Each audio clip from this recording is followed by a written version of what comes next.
Good evening, everybody. Welcome to the Metal Motor Chaos. It's yours, Dave. I got a line special guests, Will and Dan Robertson from the Redneck Racing. How you guys doing? Great, doing great. So first question I got is for Dad, Dan. Well, how'd you get involved in drag racing, Dan? And how many years you been doing this now? Well, I've been doing it since the boys got old enough to drive, and I wanted to take them to the drag strip. But talking about my age a little bit, I remember watching drag racing on Wide World of Sports, and man, I thought that was the coolest thing there ever was. So I was kind of a pickup guy, and when I was 14 years old, I bought a old '50 Ford pickup and basically fixed the engine in it and everything, and that's where we started. So you've been doing the pickup thing your whole life, drag racing. Yeah, basically, and then of course, I was in high school over in New Mexico, and we back in those days, you kind of raced on the street, and then if you just hoped you didn't get caught. I never had the money to make me a real hot rod like the one we have now, but we had a lot of fun doing it, and I really enjoyed it. And when the boys got up to where they could drive and got into high school, I wanted something for them to do. Probably the best money I ever spent was taking those boys to drag race. That ended up being 5 single-parent boys and 3 single-parent girls, and I'm pretty sure all of them graduated from high school, and they all have families of their own now, so I'm pretty proud of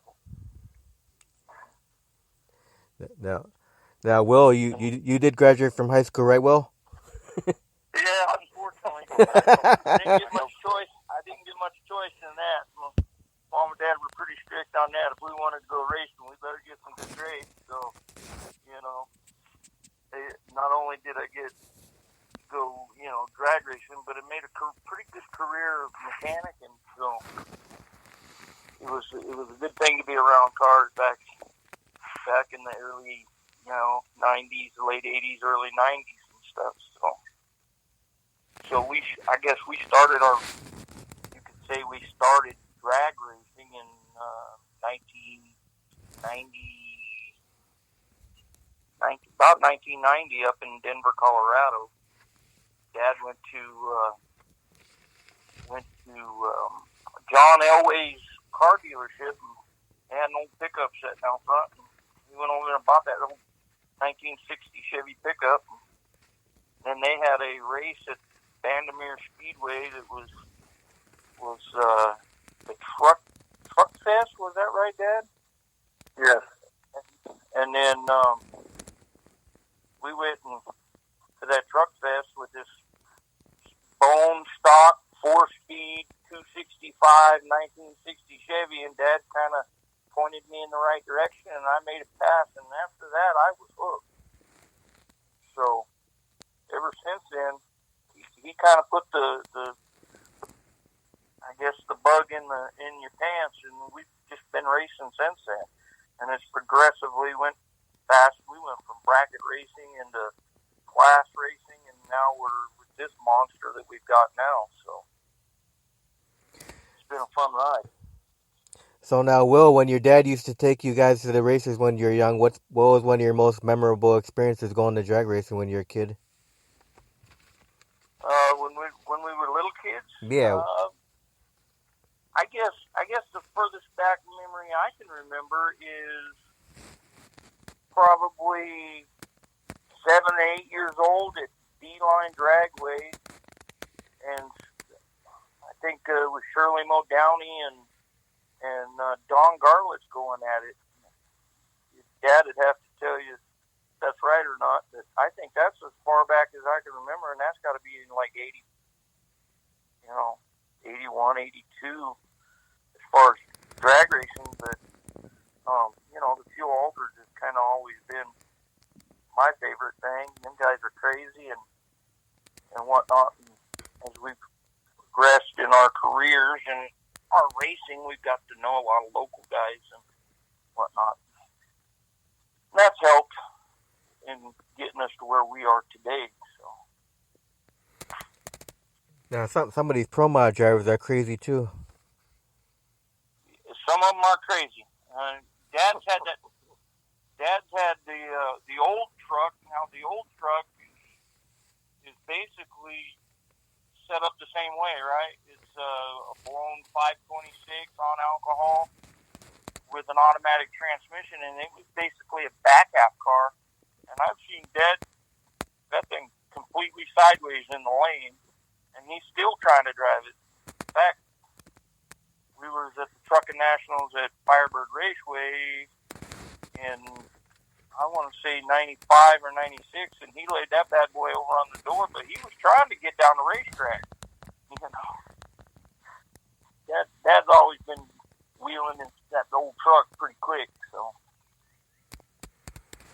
So what's the quickest pass that you've had with that truck, Dan? The old truck we run a 895, I believe it was 150, and the new truck. Yes, sad thing about it, we really haven't had a chance to really get after this thing. But I ran a 152 and 915, and we were goofing off. I didn't open it up wide open or nothing. So our goal is 200, high sixes, low sevens, and hopefully we'll get there. I think we've got enough engine in it now and everything. The truck weight is 2957 with me in it. If I go on and die, it'd probably help. But anyway, we put this thing together with a 530-inch Rodak in it, and we actually spun a main bearing in that Rodak, and so I brought it home, pulled the engine out of it, and we set a 588 cubic inch Rodak in it now. So we haven't had a chance to go to drag strip. Been so darn hot and everything around Arizona here. So one of these days before we go to Kingman up there, we're going to get out here and test that thing and make sure it runs okay. He made a 8-mile pass, goofing off, and ran 530 at over 140 something mile an hour too. So the truck's set up. We just got to get the clutch lined up and everything set. It should be a high 6-second, 200 plus mile an hour pickup, and that should put us in the top 10 fastest trucks in the nation at that point. Nice. So now, go ahead. We'll be going to Kingman in October, the October 25th and 26th. They're having their Kingman Street Drags, which this will be the first event in the last 8 years since it got canceled. But we're gonna do some 8-mile drag racing right on the street of Andy Devine there on Route 66. So there's gonna be some bad boys hanging out up there, throwing it out on the street.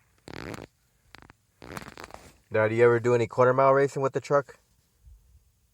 Yeah, that's when I ran the 152, but down in Tucson. But like I say, with this 588 in it, we just haven't taken it anywhere and ran it yet. So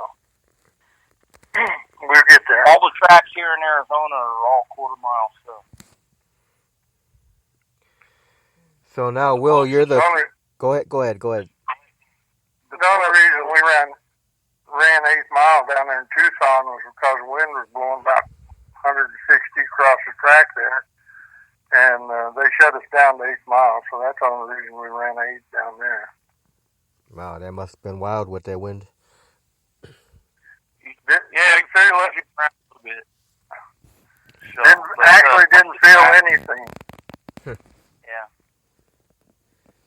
Okay. So now, Will, you're the crew chief. Do you have any other crew members besides yourself? Yeah, we have a longtime family friend that goes with us, Joe Pocus. He does a lot of crewing. He's been on a lot of old few Alters and funny cars back in the day. Chris Fisher goes with us, does a lot of help with us. He's one of the 5 guys that I've known since he was 6 years old, you know. So he's in his 40s now and still goes to drag racing with us, helps us out as much as he can. we also take the wife. She's kind of the boss over the whole thing. So.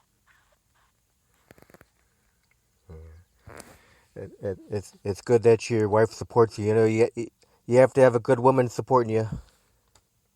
Absolutely. Will's mother sadly she passed away, but I'm gonna tell you, she was right there at every drag race, and in fact, she was driving in most of them drag races. So it was a lot of fun to be around her and the kids and doing our thing out at the racetrack. And I'm gonna tell you, that's the best money I ever spent in my life was taking in kids to the drag race. So. Yeah, that's how I got into drag racing. My dad started me dragging me to the races when I was like 4 or 5 years old. So now I'm 51 and still loving drag racing. It's all his fault. So you've seen all the changes, so Yeah. that's a great thing. The technology coming in nowadays is just amazing with the turbos and the converters and all that. Exactly. Yeah. These guys are.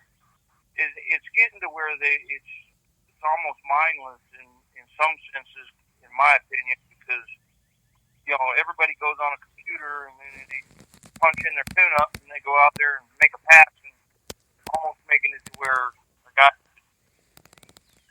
just buy a car and climb in it into a professional racer. Now, on the other hand, on our side of it, we're still using 60 technology. We don't have any computers in the car. We got a magneto.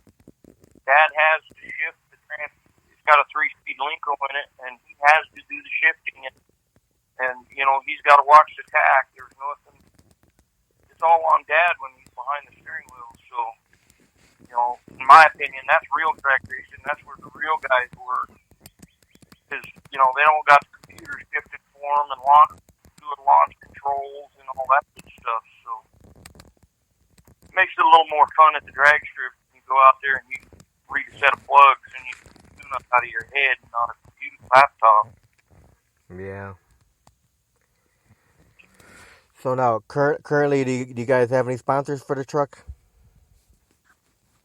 We do not at this point. We've got the truck is wrapped. That's a vinyl wrap that's on the truck, and it is sponsored by Fast Track and Sean Dale at Fast Track. But otherwise, yeah, it's all between Dad and I that take care of the truck, man. That's kind of with the Instagram and the Facebook, and I guess I'm going to have to start a YouTube channel here pretty quick so I can get more media attention so we can get the sponsorship. It's going to take a little bit of money to get this bad boy out in the world, because eventually we're going to take Dad and go try to follow the circuit a little bit, see if we can at least run, Top Sportsman or whatever. They won't let the truck run in a Pro Mod class because it's a truck, but we can run the Top Sportsman class.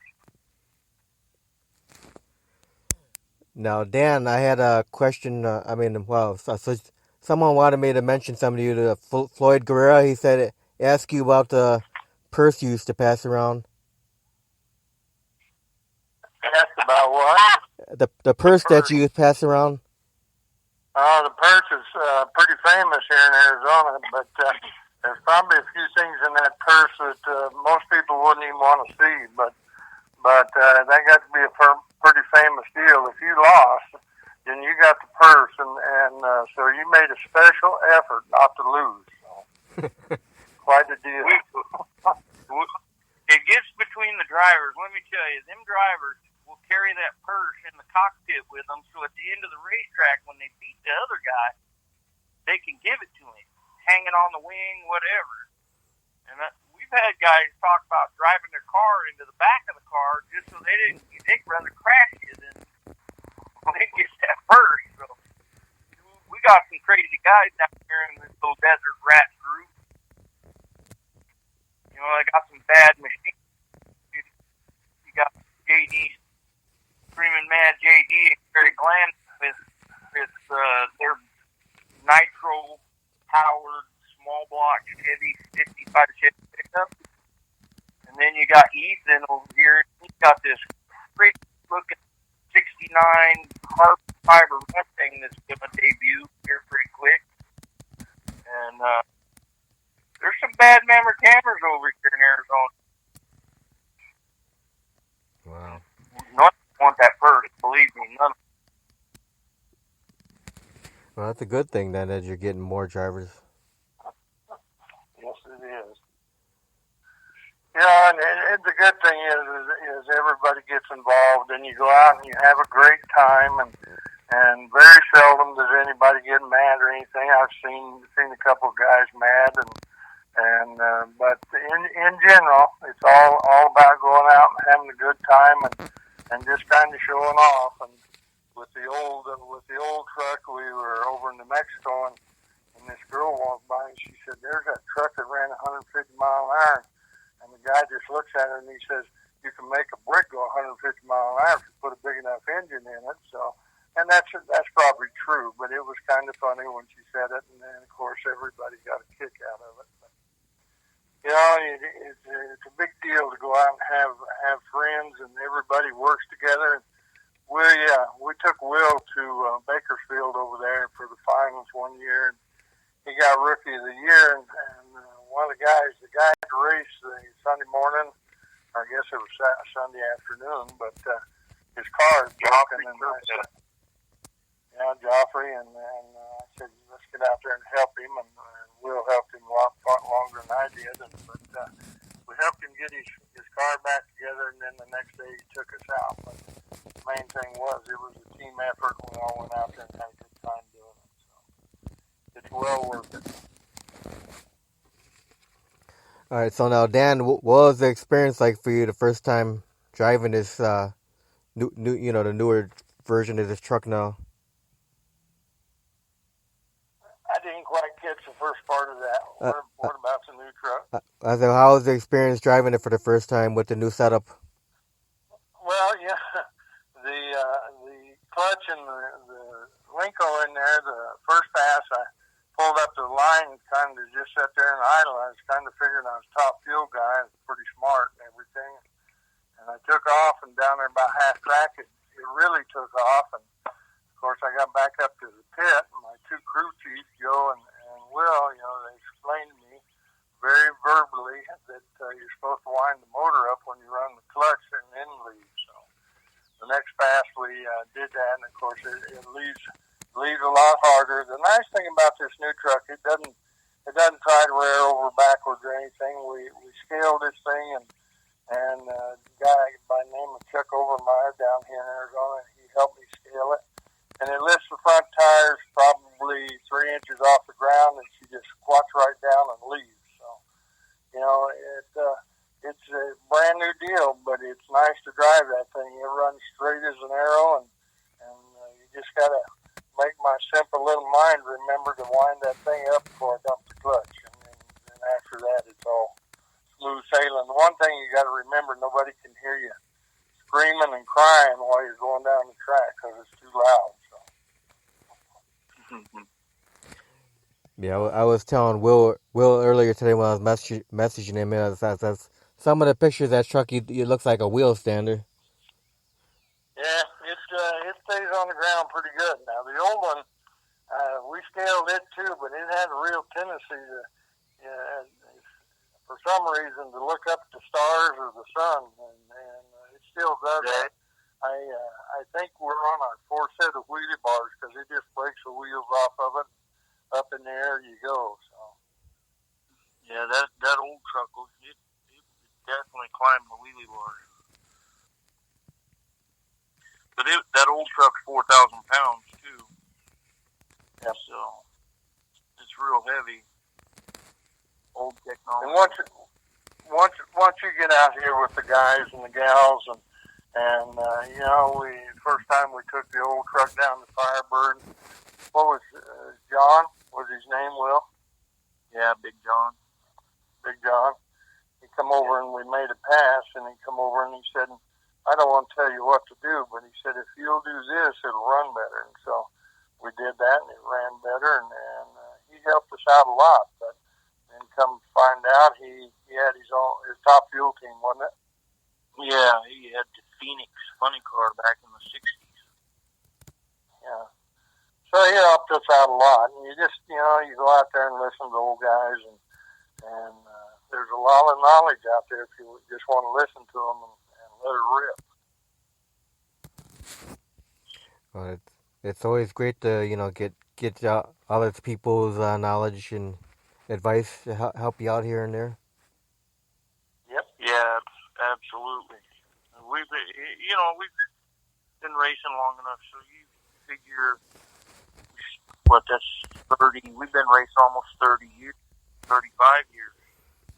So I've been lucky enough to work crew chief on a front engine slingshot Dexter, and I got the crew chief for John DeLauder and his Psychotic Banana, the world's fastest Dodge Prowler money car.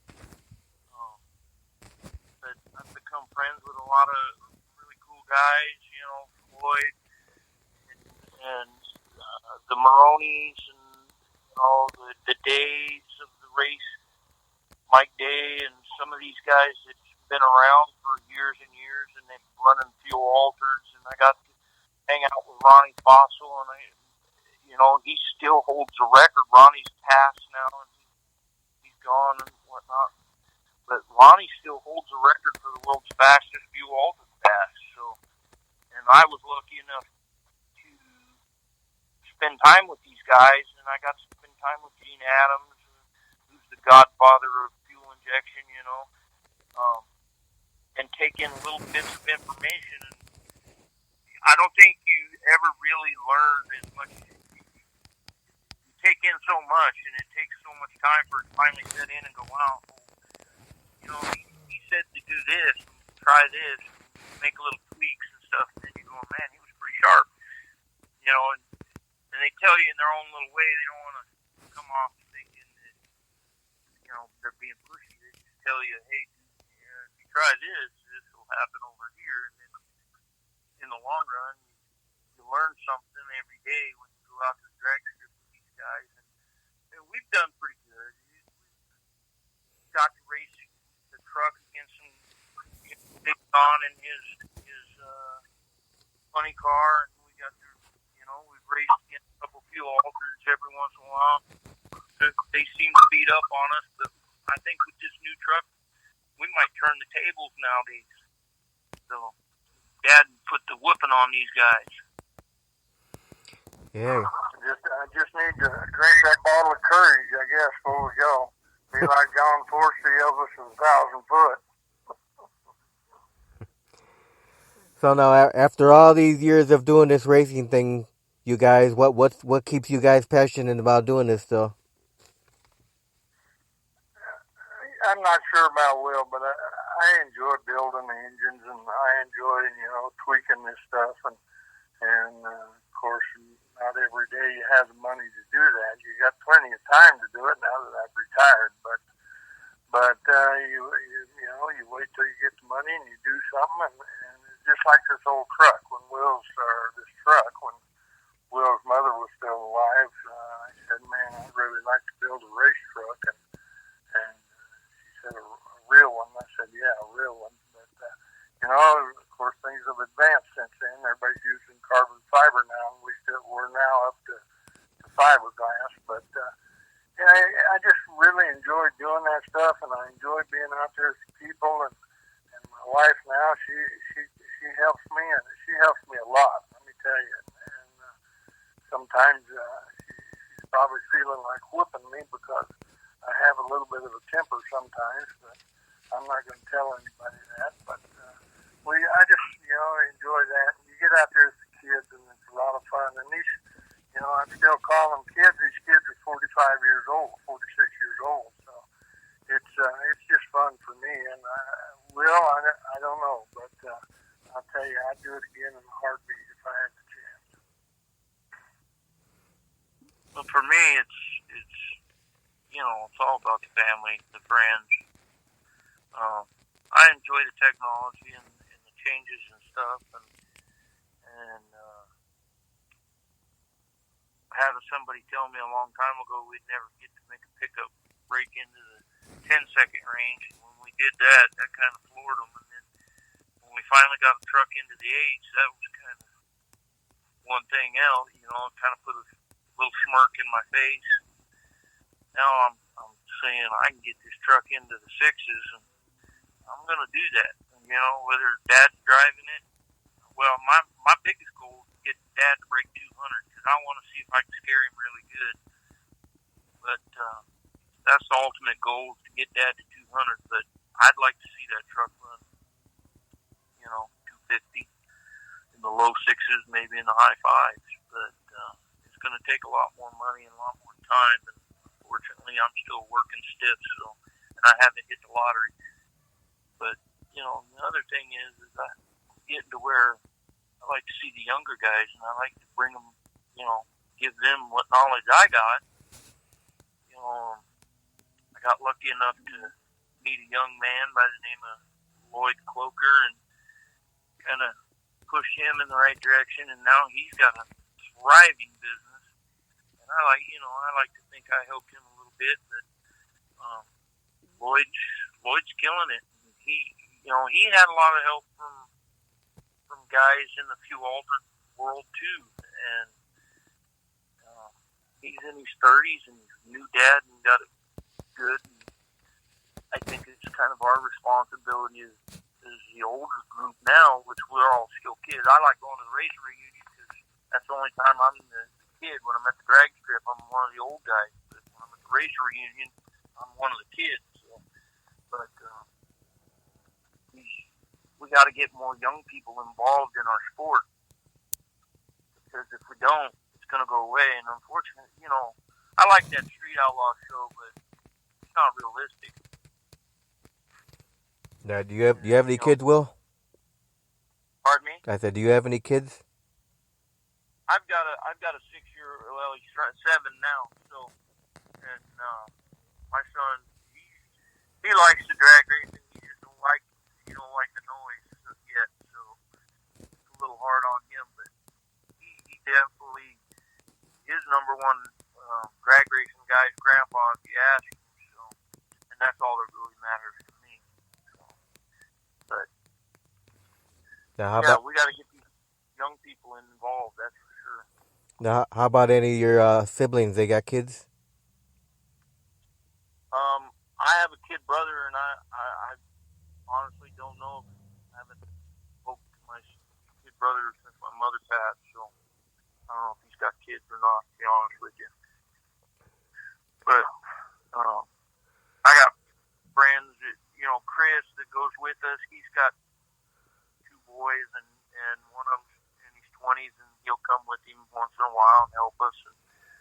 And Joey, the youngest, he's 7, and he likes the drag racing for sure. But we're all trying to stay close and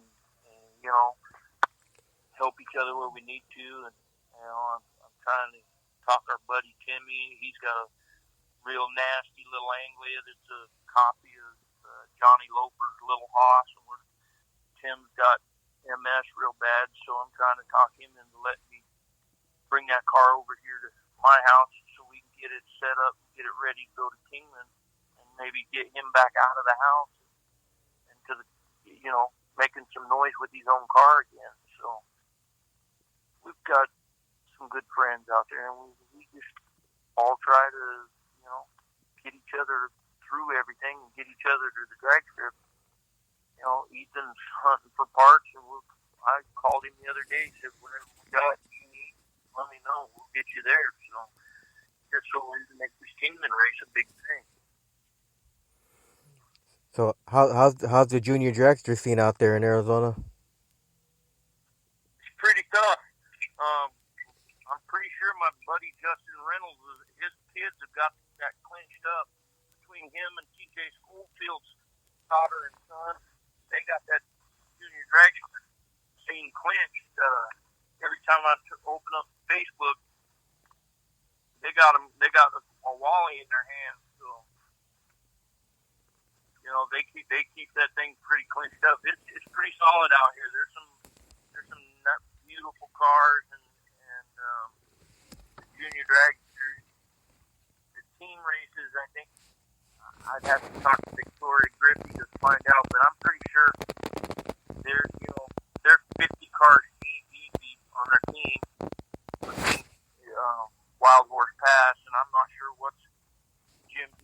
got going on down there in Tucson. I know they got probably 50 or 60 cars deep down there. That's good. You know, a lot of those kids could be the future of the sport of drag racing. Absolutely, and Matt and Jim down there in Tucson, man, that track is beautiful. And they're always doing something down there. They got something going on almost every weekend. You know, whether it be the Street Outlaws deal or Beyond 1320 or Junior Dragster Racing, and they're doing quite a bit of Beyond 1320 out here at Wild Horse Pass in Phoenix. And they do a lot of, I think they start their midnight drags here pretty quick where you run what's brung. So, you know, the drag racing scene's pretty heavy here. That also contribute to good weather, too. So we don't, Phoenix, Tucson down there, Tucson gets kind of cold and windy, but Firebird, you know, you can race both those tracks all year round. Same thing over in Vegas, too. So now, Dan, when you're on the track, Dan, do you have any pre-race rituals or superstitions at all when you're out there? Nah, I ain't scared of nothing except my wife. But other than that, nothing superstition. You know, one lane is as good as the other, and I get in on the left side and I get out on the left side. So I'm too old and fat to crawl over and get out on the right side. So anyway, I have no superstitions whatsoever. So how many years you hoping to keep drag racing, Dan? Well, I don't know. The Greek's, 80-some years old? I think John Force, he's older than I am, so I think we can probably play the game for a few more years, unless we totally go broke or something. But, I would enjoy doing it for another 10, 15 years if we can do that. So, as long as I'm fit and settle, I'll be good. But that's a lie, because he said once he broke 200, he wasn't going to drive no more. So. I did say that, yeah. I'll probably be scared. If it goes 200, I'll probably be scared. It'll be time to get out. So. But, you know, running 120 or 130, 150 doesn't feel any different than that did. So just hang on and go straight.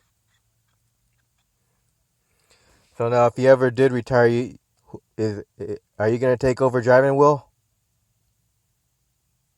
Yeah, probably. Yeah. I had a pretty good driving career in my 20s, and you know, like I say, like Dad was saying, I got a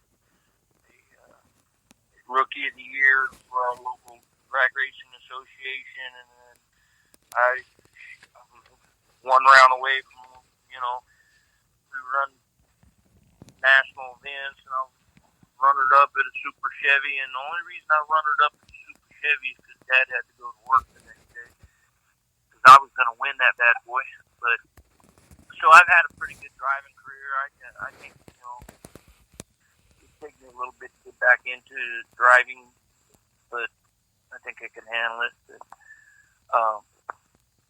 yeah, I think there's a little grudge thing on that drag race over there in Vegas where we were Super Chevy. We were pretty certain we was going to win that, and then when I said put her in the box, I'm not sure he's quite over that yet, and he's 46 years old. So I ain't not over it.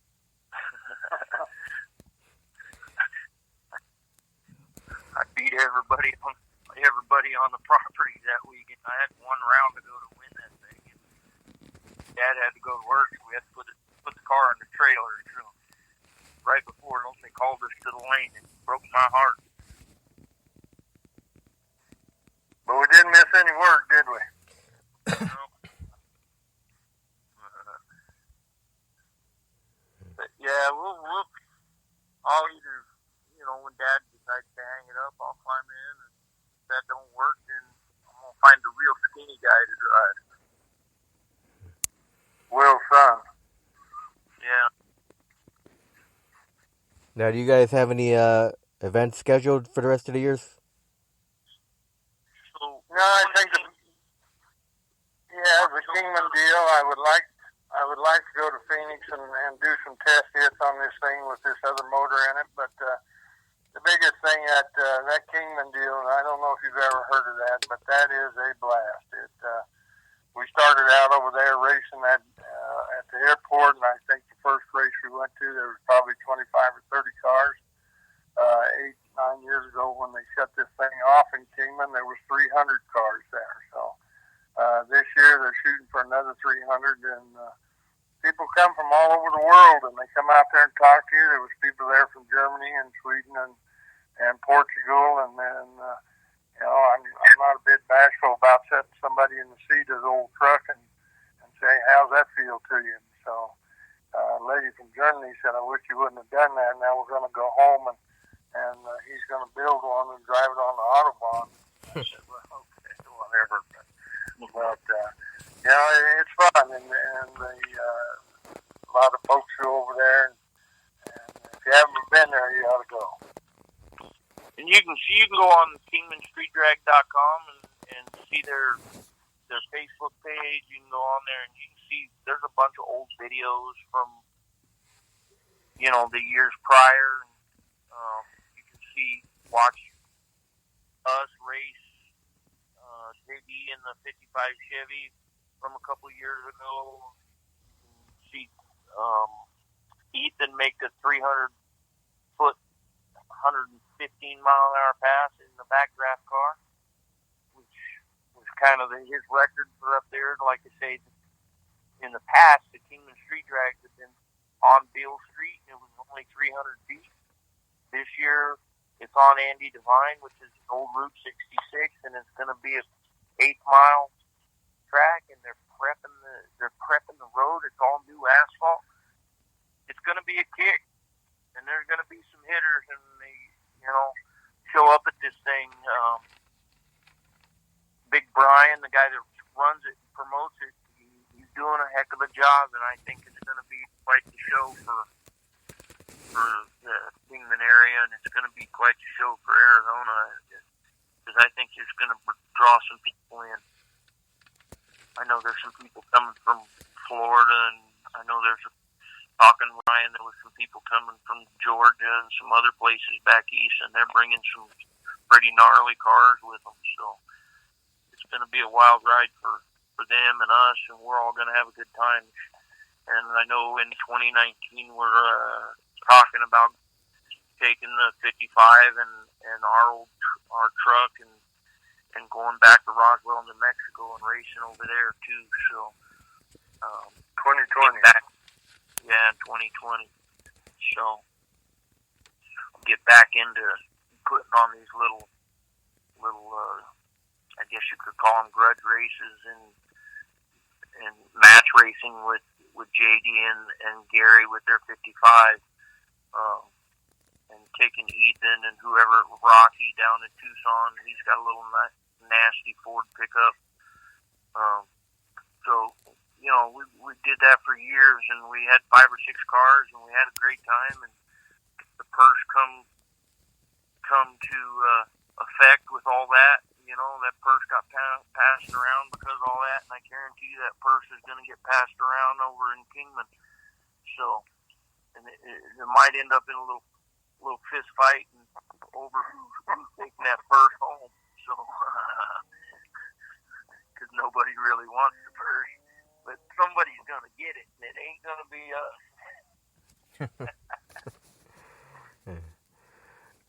So Dan, do you have an embarrassing moment on the track that you can think of that stands out in your mind? Gosh, I don't know. All my experiences at the track was kind of embarrassing, but the first one was when I laid that old yellow truck over on its side and slid down the track, and I'm in there looking at the asphalt, thinking, man, this really sucks, But lived through that, no big deal. But we, I guess, for fun and giggles, we was over in Roswell, and they shut the track down because they had to blow up on one end of it down there. and Will had this fuzzy hat, cane, and one of the guys dressed up like what was it? Well, the cat in the hat or something. I don't know. Yeah, that was Jamie. We got out on the start line and we were out there bad mouthing each other, and people from Colorado and everybody was over there. And said, "Are you guys serious?" I said, "Yeah, we're here to make this thing work." So I guess that would be a little embarrassing, and we're laying that truck over on the side was a little embarrassing. But in general, it's all in fun. So we done that down at Firebird, laid that thing down, and the announcer. He got on there and we was picking things up and setting it back on his wheels, and he said, "Don't worry." He said, "In 10 days we'll be in Tucson," and we were in Tucson, and the engine was rebuilt, and we had primer paint on the left hand side, but we run like the big boys. But I don't know. I'm getting old enough now. I don't move around so good, but as long as we can take these young guys with us, we'll make it work and put on a show, and that's what it's all about. Is go out and have fun. Okay, so Dan, what would you consider to be the fondest memory of your drag racing career? Taking all them kids out there and let them learn what it takes to get out and make a living, and all of them graduated from high school, and all of them has families, and that's a pretty fine memory for me. Let me tell you, it like to broke the bank feeding all them kids and everything, but it was definitely a wonderful deal to take all those high school kids and go do that with them. Like I said, I'd do that again in a heartbeat, because you see, you let the kids and they build their personality, and we had one of the girls who went with us. She got an automotive class in high school there, and I aced out the automotive class. She had them big long fingernails and everything, but I guess the toughest thing I had for them kids to do is we'll bring the truck in, or that old 60, and they'd roll jacks in under both ends of it, and up off the ground they'd come. I said, wait a minute, this is not NASCAR. This is NHRA drag racing. We don't have to do that. So I had to calm them down a little bit and kind of show them what we was doing. And then I guess at that point I didn't have any idea what we was doing either. But I just know it was very rewarding to do that and help those kids through life. So that experience probably helped them out somewhere, somehow along the way. Oh, that's beautiful. So Well, I guess my best memory so far is building this new truck and becoming the Phoenix 50th anniversary Hot Wheels winner, and getting to go to SEMA with my dad with something that we built. So that's pretty awesome in my book. yeah, that's beautiful too.